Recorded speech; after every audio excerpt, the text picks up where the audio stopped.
Earth Abides Season 2, why isn't it happening?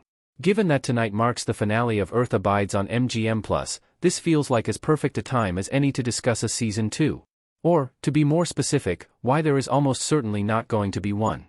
The first thing that you absolutely should note here is that from the moment the Alexander Ludwig series was announced, it was noted to be a limited series with a clearly defined beginning, middle, and end. This show is based on the George R. Stewart sci-fi classic, and there was never an intention to go beyond the original story in that sense. With that being said here, we do recognize that some shows out there do have a tendency to reverse course even when they are labeled a limited series at one point. True Detective is a great example of one that became an anthology. Meanwhile, Big Little Lies simply continued its story.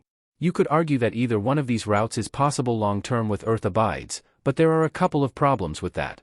1. How Season 1 ended. Given that the finale featured a flash-forward to 50 years after the apocalyptic disease first arrived, it is hard to really pick up after that.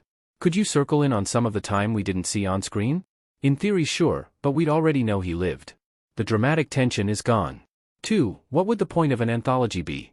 We suppose you could give us a chance to see another part of the world, but once again there is not really much of a reason to do that. Would there be a story that is more effective than what we already saw? It's hard to think that. The Earth Abides finale is really a reminder of what can make a limited series great. You can leave feeling satisfied and happy that there was no larger commitment. It is hard to fathom a reason to change that.